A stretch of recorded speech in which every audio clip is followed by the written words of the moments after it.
Yeah, he Perfect. uses his magic pixie dust and it all comes out well. Oh,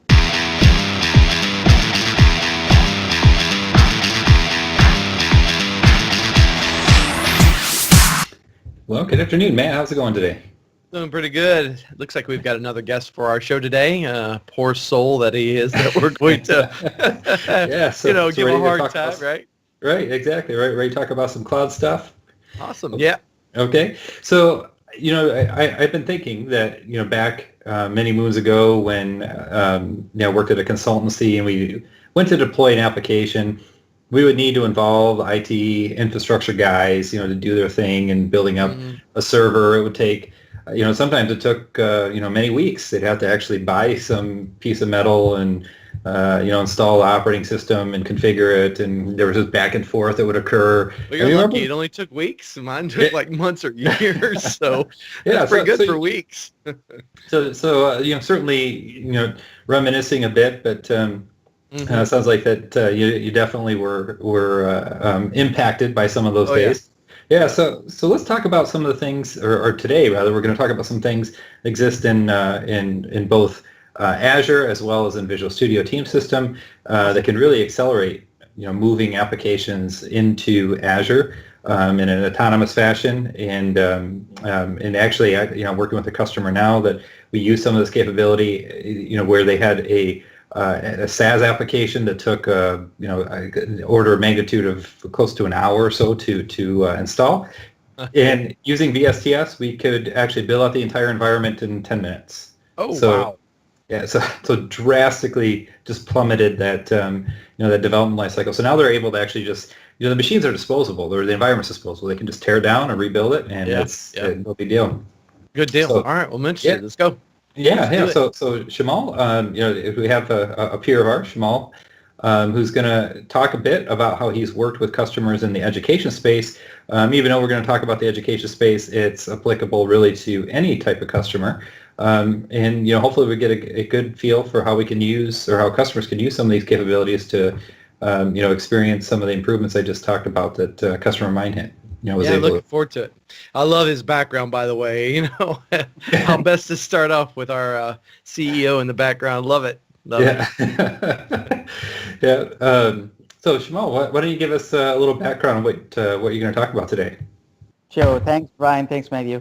My name is Shimail Gillani, and I'm in a cloud solution architect in Microsoft US Education. That means I'm an architect who help the adoption of the cloud platform for not only the higher education industry, but actually covering the whole ecosystem of education, meaning whether they are community colleges, whether they are K through 12 system. This is all about US education and their adaptation to the Microsoft Cloud tools and technologies, and Wow. really giving them a blueprint to move forward with our roadmap. So this is probably got to be a pretty difficult, well, I won't say difficult because I don't want to disparage those guys, but probably a very challenging environment, for public governments and different stuff like that, especially in the education, right? So probably not one I would think they have a lot of money that can throw this. With some very cost conscious, I would imagine, and probably have a lot of rules that they have to instill into their services, no? Yeah, makes sense because generally we take education and industry, Mm-hmm. but if you compare education industry with the healthcare industry, your customers are really not the customers who are buying a consumer products from you. Right. They are Yeah. either Yeah. patients or they are students whose future are totally connected with you with the value that you deliver back. So as compared to the retail manufacturing customers that we have, their end users are the consumer users, right? But Yeah. here in the education, you are really the guardian of the future of your students or the patients or the healthcare. Little Oh, different, wow. but Wow. Did you hear that, Ryan? He's the guardian, and what I told you, it's like, oh. But no, that's a good point. From a Yeah. value perspective, it's the kids and the investment there. So yeah, that's a yeah. worthy cause for sure. And, So and and that is why what happened is the compliance and security around all those solutions that we deliver are little different from other industries because either Gotcha. you are dealing with the healthcare laws, HIPAA, high tech, or either Yeah. you are doing FERPA, student related compliance. So it's little hard road, but yes, we have covered a lot here in this space, and especially in this particular 18 months journey.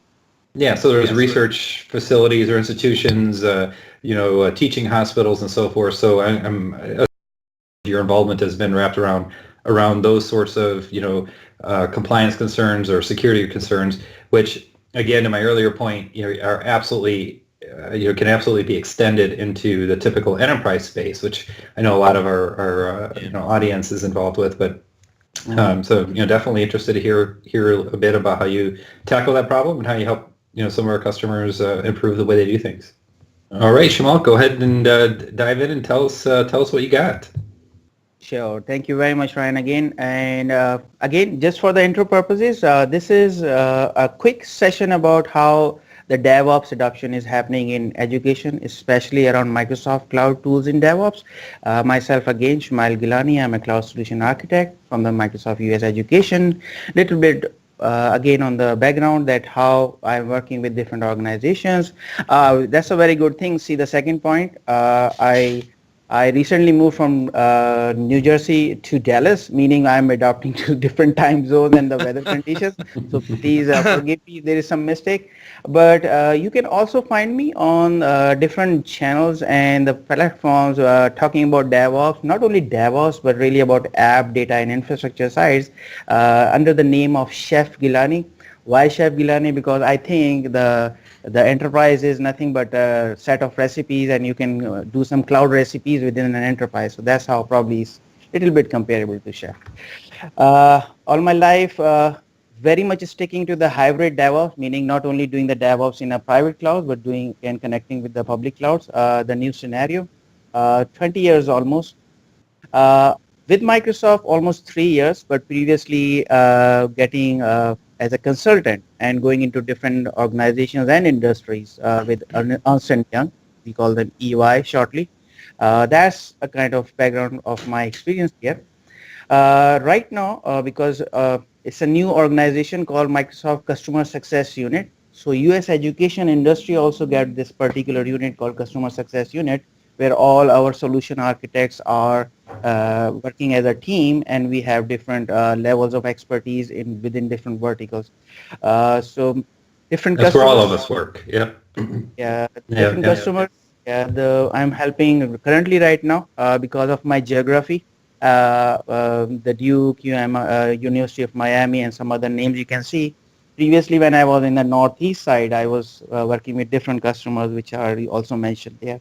If you want to reach me out after this session, definitely there is some information below. Some handles are available. Our Azure Education Architects, we also have a blogging portal, and we kind of are very regular presence there, and that's the address also in the bottom. Okay. So let's do this part very quickly, because that will set the stage of everything that I'm going to show you in next probably few minutes, because this is very important definition, and this definition has converged after being implemented in Microsoft from so many years. We are a software development company basically under the hood, and we actually have converged all these processes end to end. So we came up with this definition that DevOps is nothing but a union of people, processes, and the products to enable what? You enable the continuous delivery of not only applications, not only data platforms. Basically, you are delivering a value back to your customers.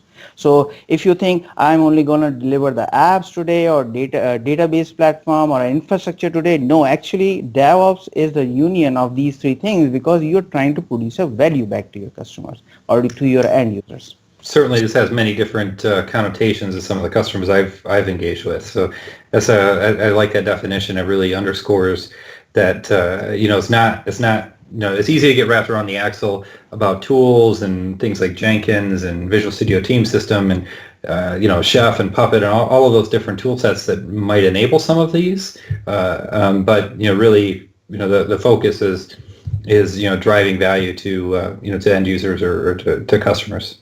Exactly.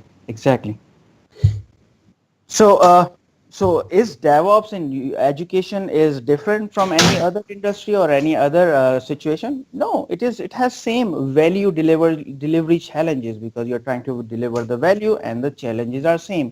But to be very specific, if you see, there are different teams here in these three circles. There are developers.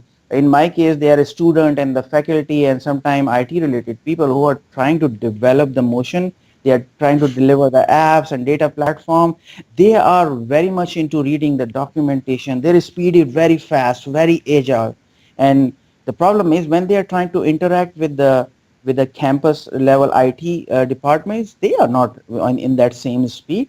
And unfortunately, if you go on the right hand side, the business development managers are the most slowest delivery cycle people, because once they have decided a value to deliver back to end users, it's very hard for them to keep adapting to the needs of the end users, because for example, they have decided for a feature XYZ for next 3 months, the market has changed and now that feature is not viable feature anymore, and now you're trying to get another feature. They cannot adapt to that speed of change. So going from left to right, the challenges they increase, because yes, some people are moving fast, some people are moving slow, and then some people are moving at a very slow pace. So how In, then? you've mentioned this is focused certainly on the education space, but it's a characteristic of any organization. If you think about the left-hand side being, marketing organization or, engineering company or engineering unit, some functional aspect of a business that's trying to deliver value to their end customers, whether it be bringing a product to market or beating their competitors by marketing something in a creative and innovative way. And then on the right hand side, you've got the individuals that are kind of creating that bureaucratic environment that a lot of our customers are constrained around.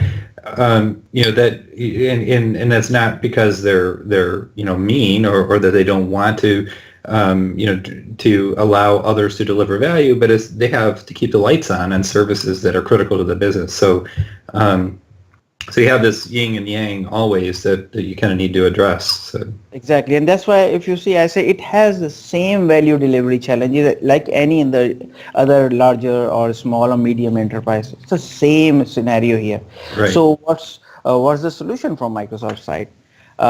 This is what we think, and this is based out of my experience in my particular customers. So what I'm trying to say here is it takes time to deliver the message, the definition of DevOps itself, and then listening to their challenges, and then slowly and gradually making an adjustment of your tools and platform which are available from Microsoft Cloud and the DevOps platform, and then giving them a luxury to even understand exactly what is the value available, because that message delivery is very important.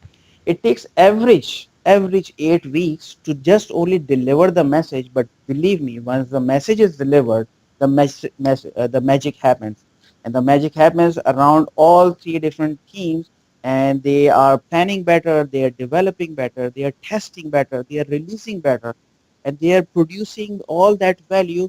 But the good thing is they are at same speed of the value they want to deliver. All the enterprise come onto the same pace.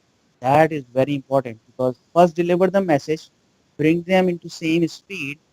Bringing them into same speed required the tools and services, and that is exactly what it takes to take a customer from the message understanding perspective to implementation to really start getting the value of it. Yeah, and if you think about it, I've seen this often where you have, the innovators, some development team, product team, building some new capability, and they hand it over to, those server guys that take care of all the blinky lights and so forth.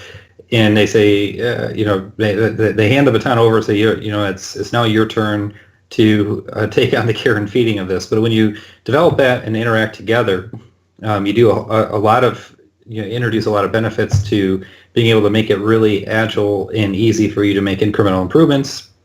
You can plan for, what sort of infrastructure and environments needed to be able to house that application, and and stitch all of that together with automation to make it really easy for subsequent versions. It might be easier to get the first version out, but now how do you roll out updates? And this this sort of approach definitely helps in facilitating that. Correct, exactly. So moving on to this, This is how, because I've been connected to some customer directly, in sometime indirectly, because we have not only architects, but we have different technical solution professionals and the black belts working in the industry. So that's how my interaction with these institutions has been, especially in, as I said, especially in last 24 months. And on the East region side, I have seen the 4 largest higher education universities implementing that, getting the value, and then going with the same speed that we want them to start doing the DevOps in their industry. So 2 private global educators are there, meaning they are not only delivering the education in US, they are delivering outside the US in an international level. So certainly lots of customers benefiting from this. Why don't you walk us through what they've done to be able to roughly, or I'm assuming that every customer is different, but why don't we click down and take a look at exactly what they've implemented to try to improve the way that they do things.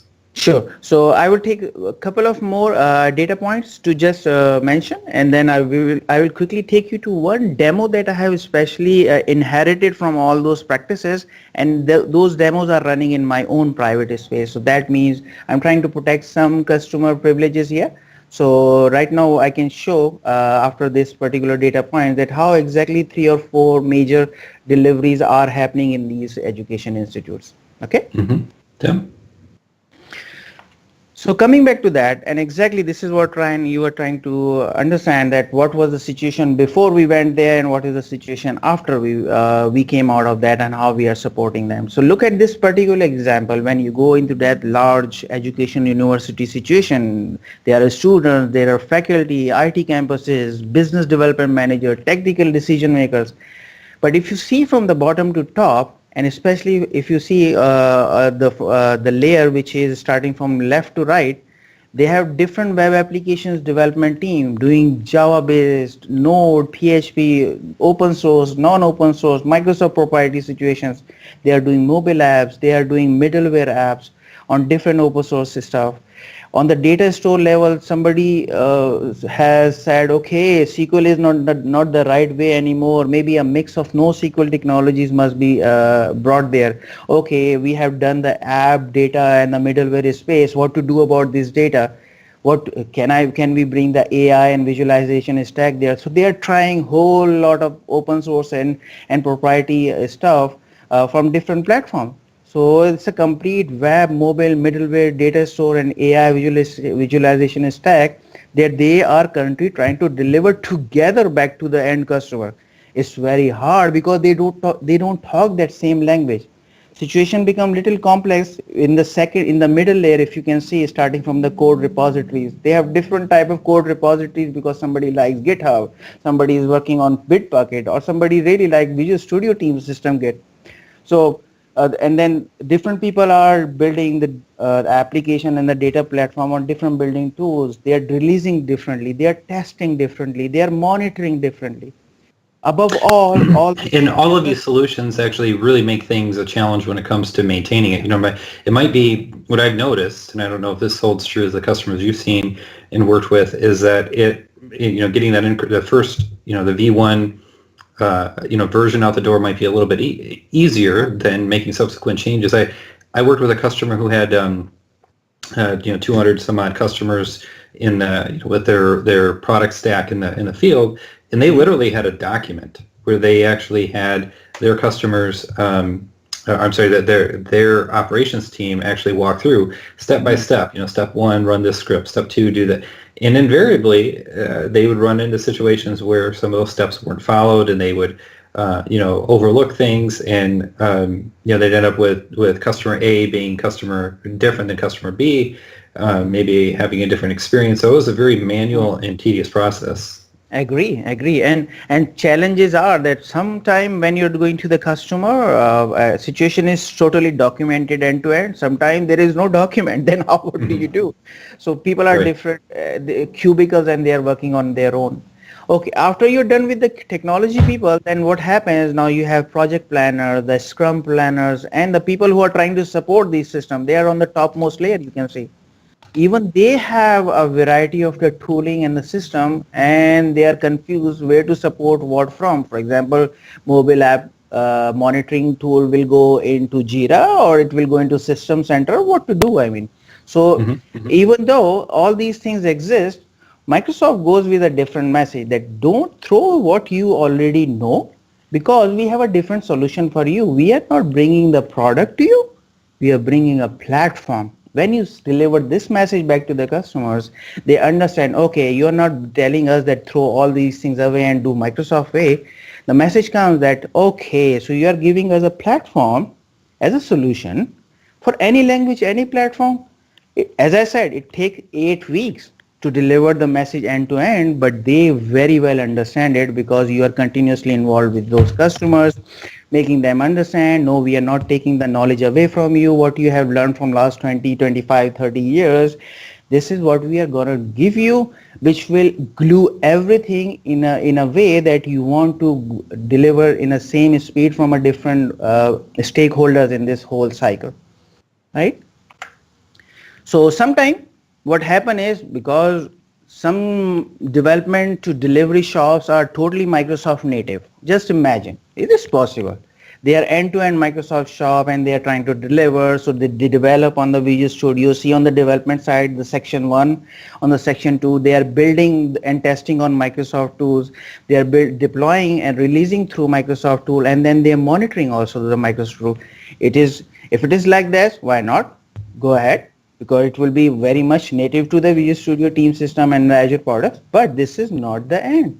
The story is... It's also typically tends to not be the reality. There's so many other solutions. We have a lot of first-party capabilities, but, most of our customers use things from kind of a mixture, homogeneous environment of a number of different capabilities. So Exactly. Yeah. But what if we give them this solution that, hey, in all these 4 windows, Azure and Visual Studio team system, actually Azure DevOps system will work for you, what you are already doing in the platform.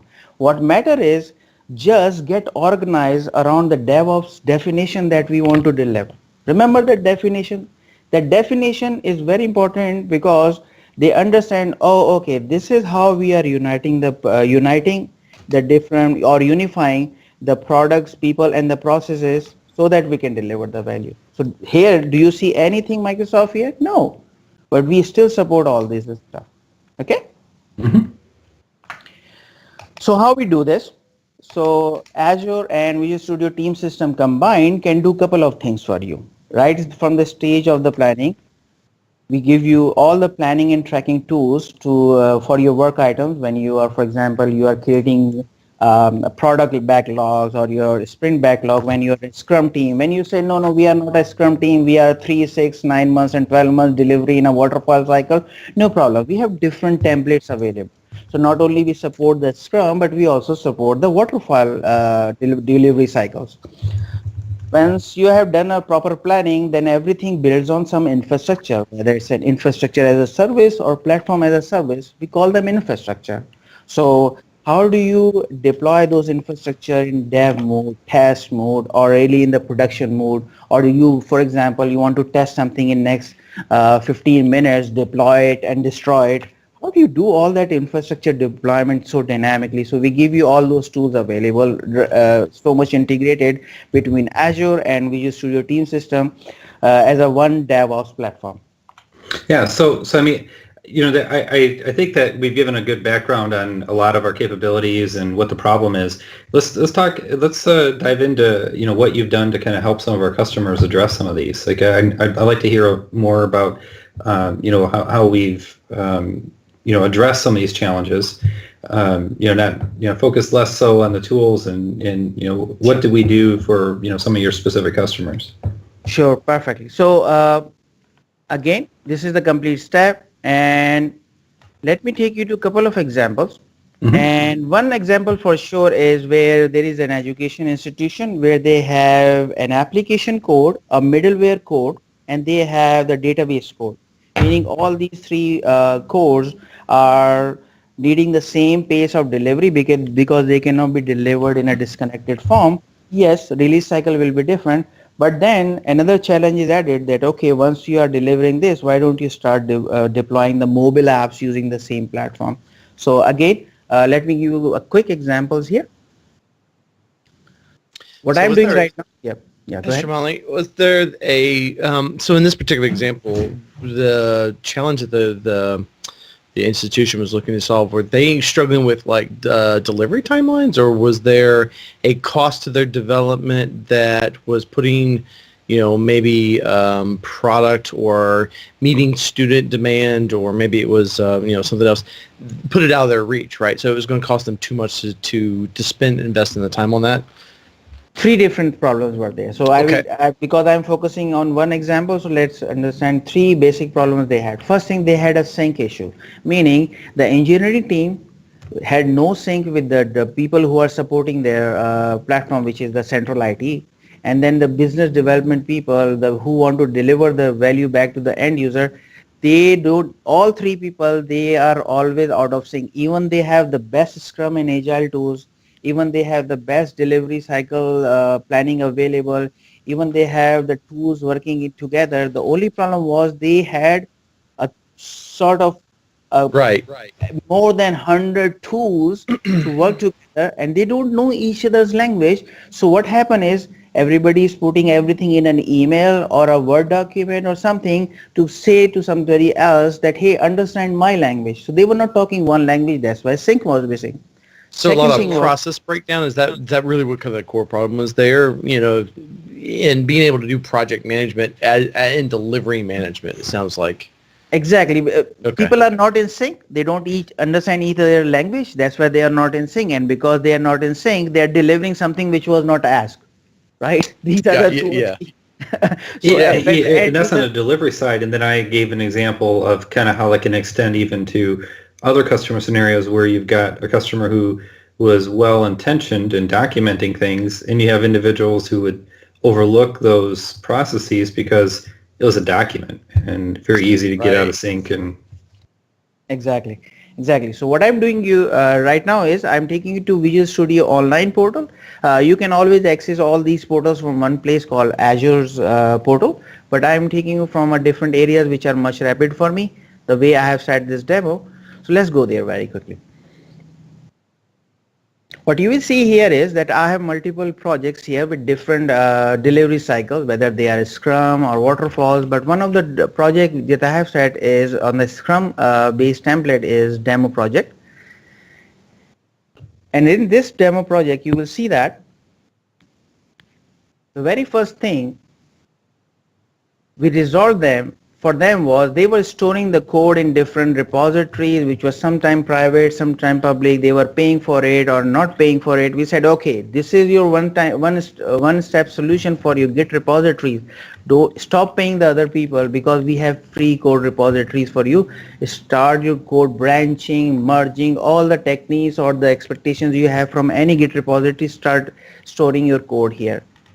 So if you see the code level separation here, this is a typical ASP.NET application, which is a combination of not only the front-end UI, ASP.NET app, but basically some web API components. So it's a middleware and the front UI in one solution, in one particular set of solution where you can separate the middleware, the backend, and other separations within different projects. This particular project, and I can show you a little bit inside. So you can see a typical MVC stuff here, right? And then this is a SQL Server project, meaning they are deploying across 3 or 4 SQL and non-SQL data stores. So for example, if you can see, this is a student table, which has a full script available, how that student script look like. This is a table structure, right? A typical way, what we think is the SQL or the data stuff should be moved by the DBAs, not from the application team. It can never be automated. So the whole idea was that put the code in one place first. That was the start. That can you do the SQL as a code also? Because now we will do application as a code here. We will do database as a code here, and then we will do Azure infrastructure as a code here in one place, because this is your one single repository. Although you have luxury available, you have features available to bring the code from different places, but if you put them in one place, the life will be much easier. So thinking back historically, what I was talking about at the beginning with Matthew is that there was always source code that was involved in an application. You had a schema that was usually fairly tightly coupled with some version of your application. The cloud introduces nuances that you can now expose your infrastructure as code. In the Azure world, is through ARM templates. So combining all of that, you now have packages that make it very easy to describe the infrastructure that you need, to deploy any relational data stores that you need to back that application, and then to deploy the application on top of all of that. Exactly. Let me ask you this question.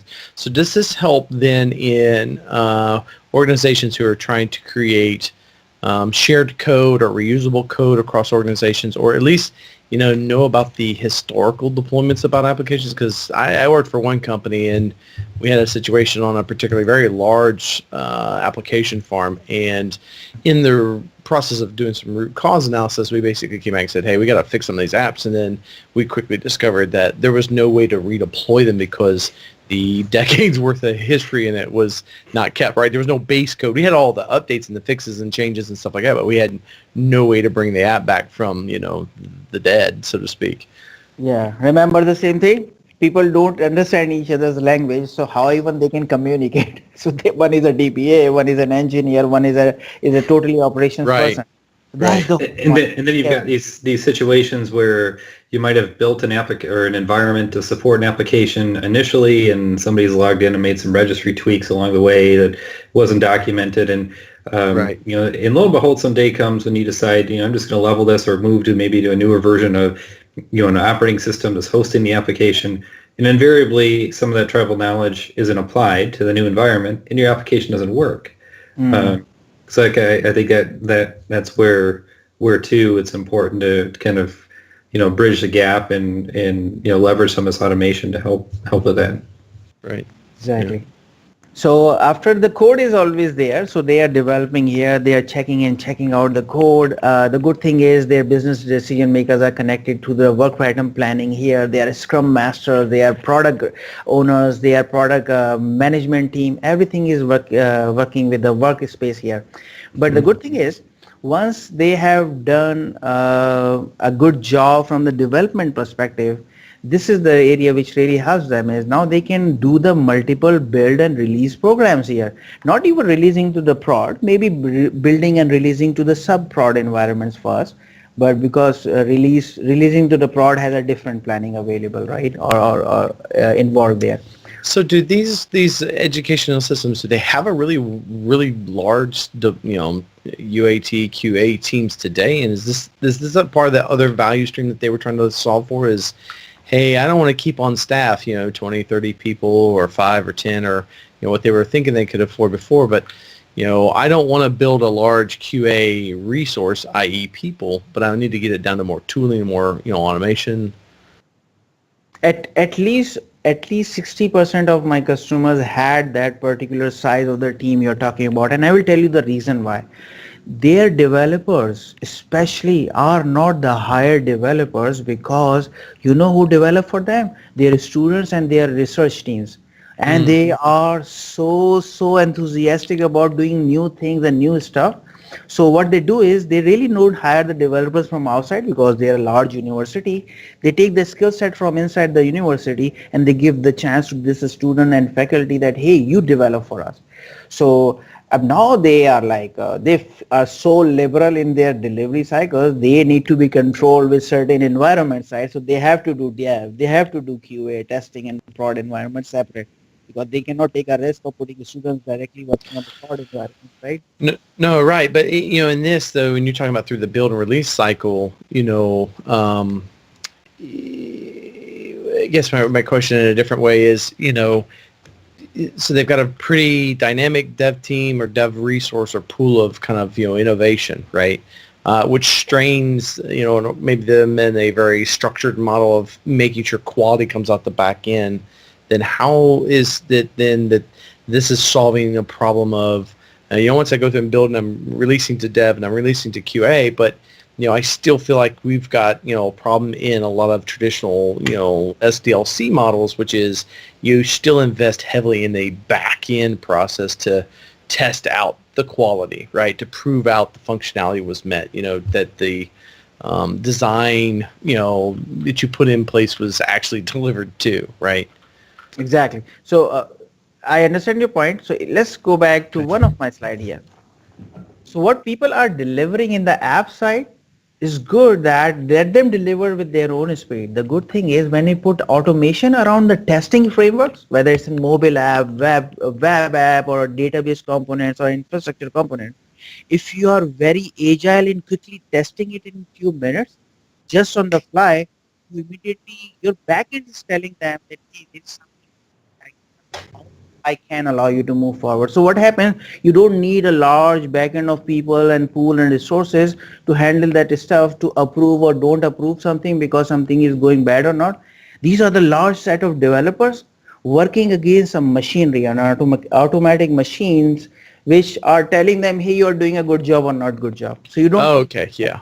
I got you. So in your cases, they took advantage of some of that automated testing capability. I know that's something that not every organization is necessarily good at doing. I mean, it's an important aspect of building software.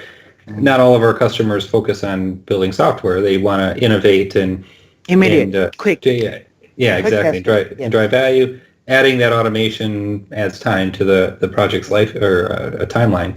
For example, a mid-sized organization even needs at least 30, 40 QA developer or testers to test something. No, you don't need it because now machines are testing for you and they're delivering the results right back to you. And I will give you a quick flavor around the mobile app testing in this demo. So at least you will say, oh, okay, that is so easy now. So it will give you some.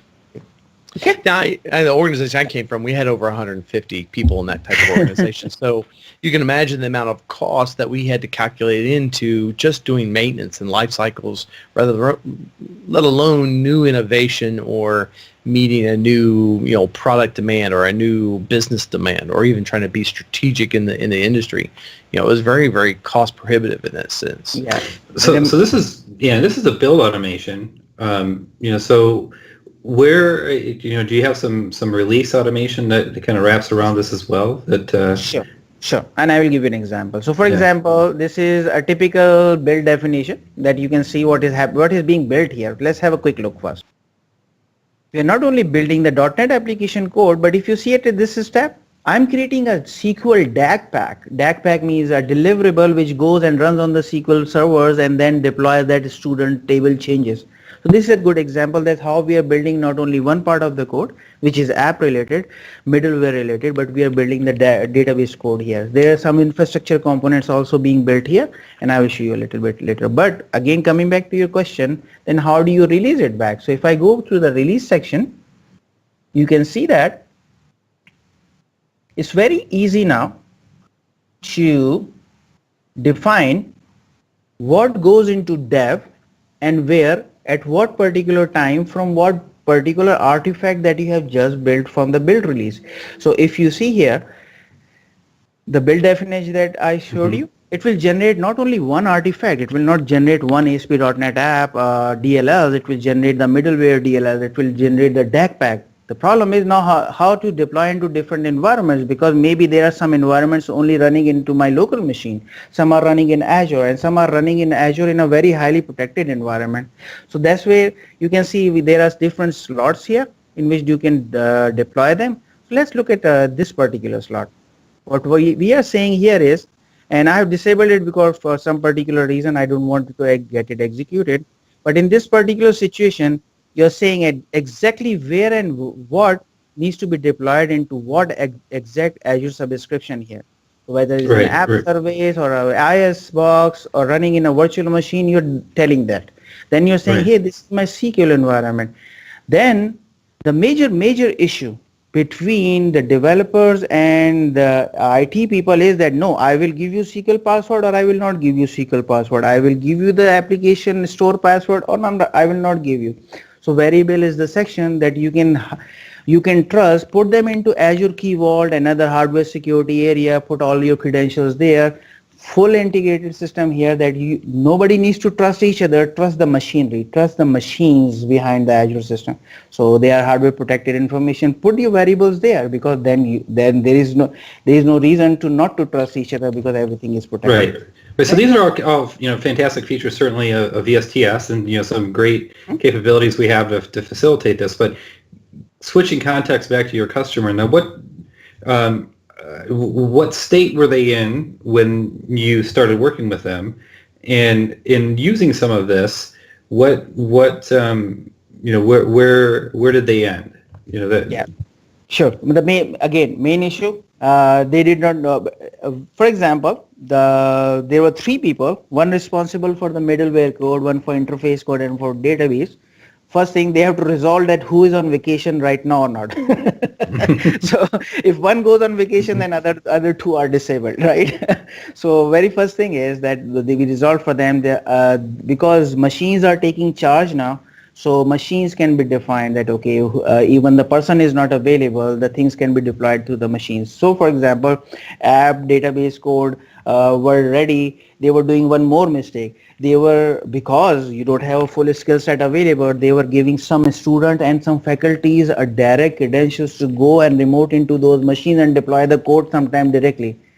So you create a single-threaded situation, solve the problem. They open up security risks and the potential for mistakes to happen when you've got somebody not familiar with relational database systems now mucking around and deploying schema updates. Exactly. Okay. So, okay. That's just for disaster.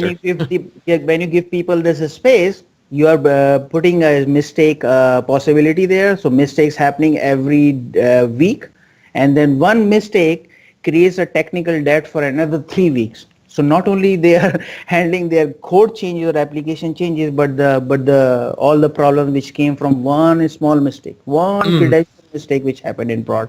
So it's an interesting statement.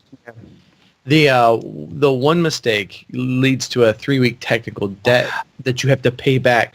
Now, where do we get that from? Is that like just in some data science that we put on, just in customer engagements? I'm curious because I think a lot of people that they don't understand. This is what happens when you do this, right? There's some causation that has to come out, and and you pay for this, right? But and I think a lot of people look at us and go, "Oh, well, not us. No, that'll never happen to us. Even if we make a mistake, we can fix that tomorrow." And I don't think people really give it credence or support behind that kind of statement. So I'd love to hear a little bit of insight on just one quick example. Because education is not separate from health, because every university is not only a university, but they have a health campus also. So one solution that we went there and it told us what exactly is happening and why they are 12 months behind from their target. 12 months. It's in the field of genomics. So what they were doing is they were getting the genome samples, because the patients have done the scanning and now they are receiving those genome samples, and every genome file is 5 terabyte compressed, and then when you uncompress it, it becomes 25 terabyte, and every flow cell of genome is 8 flow cells. So just you can imagine it's a petabyte scale processing. Oh yeah, Right, so they are sitting in their local storage, plus some of the things are sitting in our data lake store. Very nice. So storage part is covered very nicely. But when we put them into high performance computing, and they were running like 30 clusters launching and completing one 8 flow cell in next 3 hours job, that's how their delivery cycle is. After 3 months, they realized that one of the reference data file of only 12K was wrong because somebody went inside and they had to do this processing again for last 6 months again. Just imagine the computing power they had for high performance computing on premise was only supporting 6 months continuous processing. We covered this. That's a significant expense. That's okay. You don't have a hardware right now on premise to support this regenomics reprocessing again. The Azure definitely has possibility of doing the high performance. Every problem has an opportunity, so we took that as an opportunity. Wow. We give them that processing power. But I'm giving example, one small mistake from one one ignorant part of the development or IT team, and here you go, all the things Yeah. are. Oh, okay. I got you. That's a great example, and I Yeah. think people have to take that into consideration for sure. Right. Exactly. So again, if you just deep dive into a little bit into this, you can see what we are releasing and how. I showed you we are deploying to Azure, we are handling the data code, and there are some PowerShell scripts behind it who are saying, okay, because this is being deployed into dev and they don't want to pay continuously, deploy the ARM template from Azure, deploy the platform and infrastructure services, test the code and destroy it. That's the Mm. luxury. Means you don't have to pay continuously for Azure services because you're deploying it, testing it and destroying it. Okay. Mm-hmm. Gotcha. Okay. One quick example. We covered the web, database code and everything. You were asking, okay, Shimail, the main issue with all this stuff is that we need a huge testing background and all the teams, the people and process and technology. Look, for example, this is called Azure App Center. It's a full, complete one-stop shop to do the mobile app, to write the mobile app, test them, deliver them, distribute them, beta test them. This is one-stop shop like Microsoft developed called Azure App Center, Microsoft App Center or Azure App Center. So if you see here this demo university, they have this mobile app which is built for the iOS. So let's do quickly one quick new app. So again, so this when I created this organization within App Center, I said I'm gonna do this student retention app, and this will be running on iOS only. And my choice of development platform is Xamarin. Xamarin is our Microsoft platform. You can do 3 different types of platform.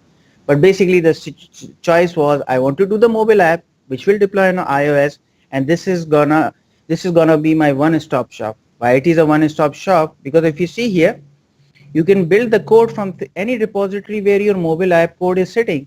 Most probably it is in team system, but let's say it is sitting in 2 other repositories. Go ahead, bring your code here. Once you're done with your code, let us build that code. And what we can do is we can test your code. Testing mobile app is very different, very different from the web app, because web app can be tested on any IS, any web server which is already running, and you can have multiple web apps tested on the same server. For the mobile app to be tested, you need devices, physical devices, because sometimes virtual device testing is not enough. What Microsoft has done is Microsoft has installed these physical iOS devices from almost last 10 years. They are running in our data center in a connected fashion. So for example, you want to test your code on this Apple device, and different Apple devices which are not even in the market available now. Go and you want to test them. So, Yeah, Shimail, is this something that the education guys, if I think about kind of their consumers, so it's all a bunch of students, right? Probably all kinds of devices. Is this how they're solving a problem for device compatibility, or is this another area that they found where maybe in a QA process or testing process they were having to spend a lot of time and investment on as well? Yeah. Because it is so expensive, the only way they were doing it, the simulators. Simulators does give you 80 to 90% coverage, how a user will be using your mobile app. But until and unless you run that service on a physical device, you are not sure that how it will exactly behave on customer, especially will it crash or not crash. Because simulators try to avoid the application crashing. Your application will never crash. So they need physical devices, and it needs time, it needs investment, it needs lot of energy, right? What Microsoft has done here, we have taken all these physical devices, we have put them back into data center, and you can test your code directly on these devices, and we capture all the outputs and we tell you which test machines are failing and which are not failing. Okay, so kind of stitching it together in terms of solving customer challenges and problems, we've addressed and improved the way in which you can deploy applications. We have VSTS. There's other tools in the industry. This is our answer for it. But then when it comes and you can also integrate application testing. User interface testing and validation from an automated standpoint. And this is applicable in the mobile space. So now we have this is our solution for tackling that. So, end to end, customers building and deploying applications have Exactly. have some solutions for them. So in your experiences, I mean, do you were a lot of the customers you're working with building mobile apps where this was a problem and that we ended up addressing? Go to any campus of any large university in US especially, you will find all the apps like finding the food, finding a parking, finding everything is on mobile apps, and they are developed by the students especially. The only problem is they cannot produce the enterprise grade quality code and the service because they are stuck in all these hurdles which are involved with automating testing and all that stuff. They don't have even money for doing this. So Microsoft Okay. has created this platform. Majority of all these services are free. You have to pay for something, but that comes after a very long short time. Okay, so you probably have these viral situations where you have some student or faculty member does some experimentation, builds an application, it goes viral. The user base starts getting larger, and lo and behold, now you have an application that you have to support. So this can help Exactly. yeah. Okay.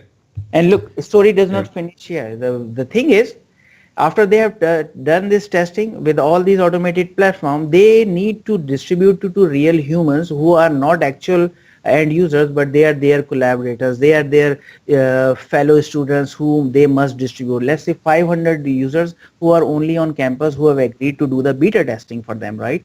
So what we have done is before you even submit to iOS or iTunes store, we give you the distribution mechanism also. We can have your own distribution mechanism. We give you the store which behaves like iTunes, which behave like Google Store, which behave like Microsoft Store. You can try that distribution on our stores. The way it will behave on the actual stores. Once you're done with the distribution in local stores, what you can do is you can configure the stores, the commercial stores such as iTunes directly from here. That you have done the beta testing in the local stores here, now connect the actual production level stores here. So you're building, testing, distributing, doing automating testing, you're distributing to the store right from here. Does story finish here? No, the story starts where this application will be downloaded from the iTunes store, right? So you need to know, are your application crashing or not? Are your applications behaving good or not? Are your application used by one user or 1 million user? So those analytics, you need to do the push notification, which is a major feature of any mobile app. How do you handle them? Because you have 3 notification services. So that's a push notification. That's why we call App Center one-stop shop for a mobile development, testing, distribution, and delivery and testing here, because this is one place fully connected back to Azure system. The system behind this is Azure actually. Yeah. So getting back to your customer scenarios, do you can you highlight a situation where where a customer was doing something in a manual fashion that this actually helped in facilitating basically added value? Can you highlight a very specific scenario that you helped your customer with? So 2 customers, one customer who did not have any mobile app at all. They thought doing the mobile apps was a dream. They had the web developers, they did not have any mobile app infrastructure. It took us only few weeks to take those web developers and telling them mobile apps are easy because we give you end-to-end product. That's one situation. There was one campus where there was a mobile app. There is a mobile app, very nice one, but the thing is only one person knew that how to do all this stuff, do this development, do some testing on his own iPhone, on his own Android, and then submitting to the store directly. He had all the credit cards in his pocket because he was handling all that financial part of those things. So he's distributing into stores, doing all the subscription. If he is sick, here you go, your application delivery cycle is stopped. Because everything is dependent on one person, right? What about the support, crashes? So the only thing which was available to them was 1 or 2 different people who knew how to develop, test, and quickly deploy into their stores. All this infrastructure was missing. So they really liked that now they have an ecosystem between different engineering, operations, and the business teams to really deliver the value across the organization. Sure. Okay. No, that makes sense. You're taking that single-threaded situation, introducing automation to help and facilitating it when that individual is not there, or if they, should they leave, or certainly an important aspect of things. So if you wanted to quantify,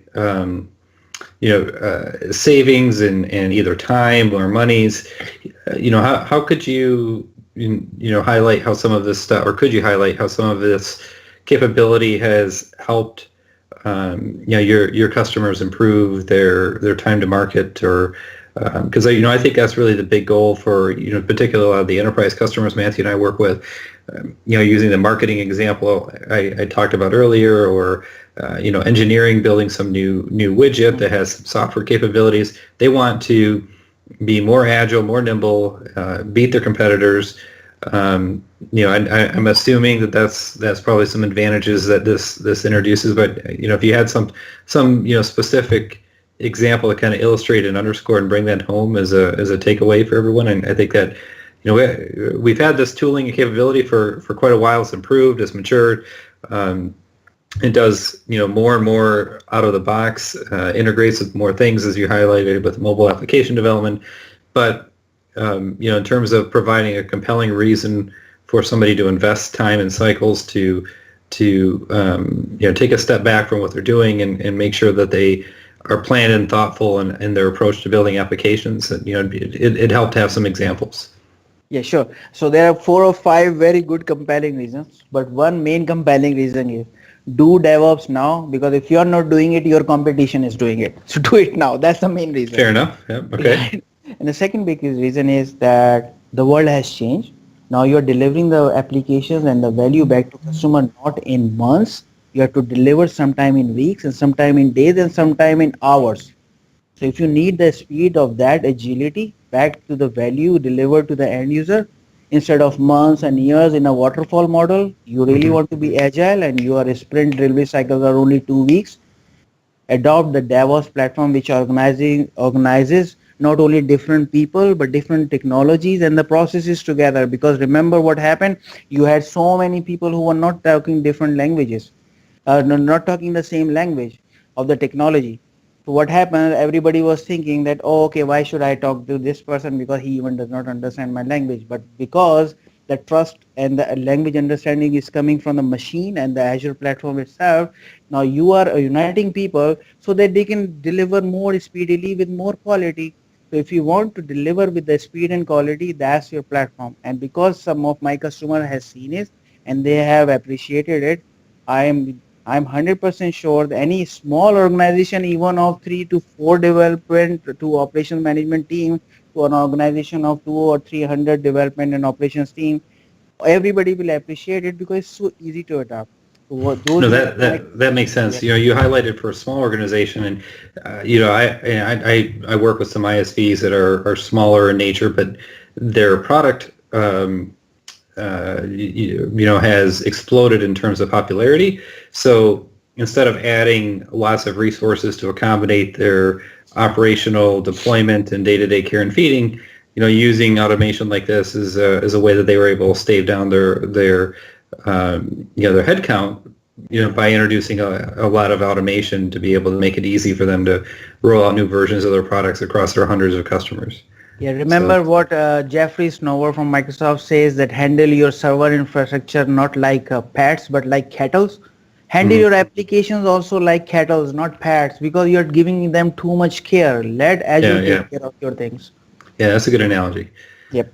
Well, thank you, Shimail. Definitely, good overview of some of our capabilities, and then more specifically, in really the crux of our Cloud Simplified program is to highlight, how customers are taking advantage of these capabilities to really improve the way they do things, improve software quality in this case, improve the way that they go about, deploying applications, accelerating that, reducing their time to market, reducing the possibility for errors to get introduced and so forth. So definitely some good stuff.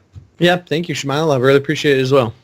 Sure. Thanks for you guys too. Thank you. Yep. Thank you.